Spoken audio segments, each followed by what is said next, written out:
जय हिंद साथियों, आप सभी का स्वागत है बायोलॉजी सोल के ऑफिशियल यूट्यूब चैनल पे। दोस्तों, यह कोशिका की सीरीज का तीसरा वीडियो है। अगर आपने वो पुराने वीडियोस नहीं देखे तो आप हमारे चैनल पे जाके देख सकते हैं। तो दोस्तों, आज हम पादप कोशिका और जंतु कोशिका के बीच में अंतर जानेंगे, वह भी बहुत ही आसान ट्रिक से। अगर आपने यह वीडियो ध्यान से देखा तो आप पादप कोशिका और जंतु कोशिका के बीच कभी भी कंफ्यूज नहीं होंगे। तो प्रीव्यू देख लेते हैं।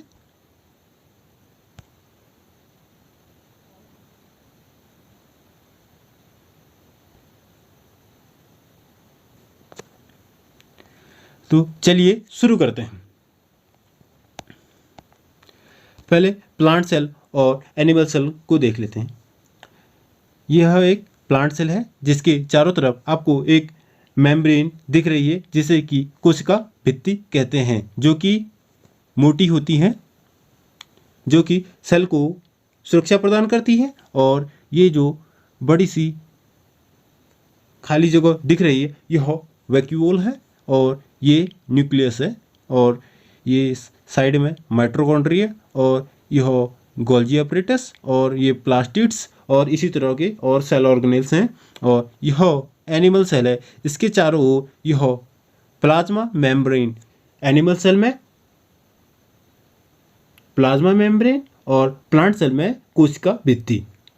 कोशिका भित्ति प्लांट सेल की सुरक्षा के लिए होती है, और एनिमल सेल में प्लाज्मा मेम्ब्रेन कोशिका के अंदर बाहर रसायनों के आदान प्रदान के लिए होती है। चलिए आगे बढ़ते हैं।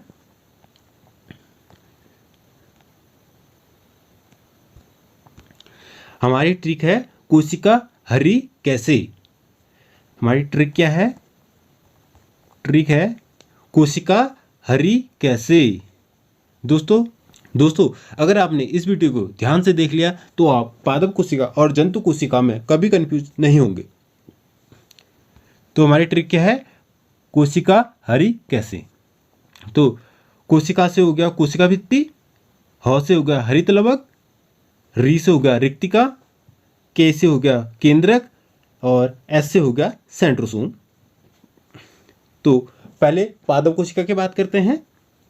कोशिका भित्ति पादप कोशिका में उपस्थित होती है, हरित लवक उपस्थित होते हैं, रिक्तिका उपस्थित होती है और बड़ी होती है, यानी कि वैक्यूल प्रेजेंट होते हैं और बड़े होते हैं, और केंद्रक उपस्थित होता है लेकिन सेंटर में ना होके किधर होता है? किनारों की तरफ होता है। और सेंट्रोसोम अनुपस्थित होते हैं, किसमें? प्लांट सेल में।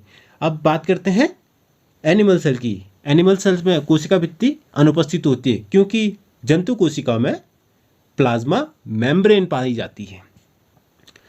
और हरित लवक जंतु कोशिका में अनुपस्थित होते हैं।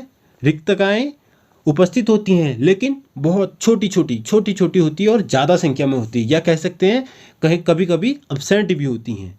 और अब बात करते हैं केंद्र की। केंद्र क्या होता है? जंतु कोशिका में उपस्थित होता है और क्या होता है? सेंटर में होता है। वहीं प्लांट सेल में कहाँ होता है? किनारे की तरफ होता है, और जंतु कोशिका में सेंटर की तरफ होता है केंद्रक। और जंतु कोशिका में सेंट्रोसोम उपस्थित होते हैं। चलिए एक बार और देख लेते हैं। कोशिका भित्ति पादप सेल में या पादप कोशिका में उपस्थित होती है, जंतु कोशिका में अनुपस्थित होती है क्योंकि प्लाज्मा मेम्ब्रेन पाया जाता है जंतु कोशिका में। हरित लवक पादप कोशिका में उपस्थित होते हैं और जंतु कोशिका में अनुपस्थित होते हैं। रिक्तिका पादप कोशिका में उपस्थित होगी और बड़ी होगी, और कम संख्या में होगी लेकिन बड़ी होगी। और जंतु कोशिका में उपस्थित होगी लेकिन बहुत छोटी होगी और ज़्यादा संख्या में होगी, या कहीं कहीं पे अनुपस्थित होगी। और केंद्रक पादप कोशिका में उपस्थित होगा लेकिन सेंटर में ना होके किनारों की तरफ होगा। और जंतु कोशिका में केंद्र को उपस्थित होगा, सेंटर में ना होके केंद्र में होगा, यानी कि जंतु कोशिका में बीच में केंद्र होगा। और सेंट्रोसोम पादप कोशिका में अनुपस्थित होता है और जंतु कोशिका में उपस्थित होता है। वो ध्यान से समझ लिया होगा। ट्रिक हमारी है कोशिका हरी कैसे। दोस्तों, अगर इस ट्रिक को आप याद रखेंगे तो आप किसी भी परीक्षा में पादप कोशिका और जंतु कोशिका के बीच जो अंतर है उसे कभी नहीं भूलेंगे, या कभी आपको इसमें कन्फ्यूज़न नहीं होगा। बस ये 5 चीज़ें हैं दोस्तों जो पादप कोशिका और जंतु कोशिका में भिन्न है या एक दूसरे के से में इनमें अंतर है। बाकी चीज़ें सभी सेम होती हैं दोनों में। तो थोड़ा पादप कोशिका और जंतु कोशिका में इनके ऑर्गेनेल्स का थोड़ा कार्य देख लेते हैं। ये पादप कोशिका और जंतु कोशिका हैं। इस तरफ हमारी प्लांट सेल है और इस तरफ हमारा एनिमल सेल है। तो कोशिका भित्ति का कार्य आपको पता है प्रोटेक्शन देना, और एनिमल सेल्स में प्लाज्मा मेम्ब्रेन होती है, या न्यूक्लियस जो होता है सेल को क्या करता है, कंट्रोल करता है। और इसमें क्या होता है, न्यूक्लियर मेम्ब्रेन। इसमें क्या होता है, न्यूक्लियर मटेरियल या जेनेटिक मटेरियल, जैसे डीएनए या आरएनए और समटाइम्स प्रोटीन। राइबोसोम्स की बात करते हैं। राइबोसोम्स क्या करते हैं, ये जो छोटे छोटे छोटे छोटे छोटे छोटे छोटे दिख रहे हैं ना पादप कोशिका जंतु कोशिका में, ये राइबोसोम्स हैं। ये क्या करते हैं,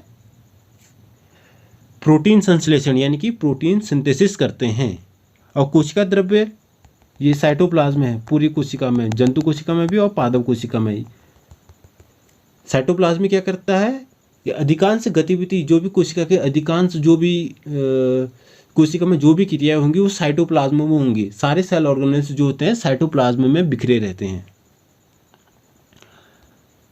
और प्लांट सेल की कोशिका भित्ति जो होती है, प्लांट सेल की कोशिका भित्ति जो होती है सेलुलोज की बनी होती है, और जंतु कोशिका में प्लाज्मा मेम्ब्रेन होती है, कोशिका भित्ति नहीं होती है। क्लोरोफिल की बात करें तो क्लोरोफिल केवल जंतु कोशिका में नहीं पाया जाता है और पादप कोशिका में पाया जाता है, जंतु कोशिका में नहीं पाया जाता, पादप कोशिका में पाया जाता है। और क्लोरोप्लास्ट का काम क्या है, क्लोरोप्लास्ट में क्या पाया जाता है, क्लोरोफिल पाया जाता है, जो कि प्लांट को फोटोसिंथेसिस की क्रिया में या प्रकाश संश्लेषण की क्रिया में उनके भोजन बनाने के लिए हेल्प करता है। तो अगर आपको हमारी वीडियो अच्छी लगी है तो हमारे चैनल बायोलॉजी सोल को सब्सक्राइब करें, लाइक करें, शेयर करें और सब्सक्राइब करें और अपने दोस्तों को शेयर करें।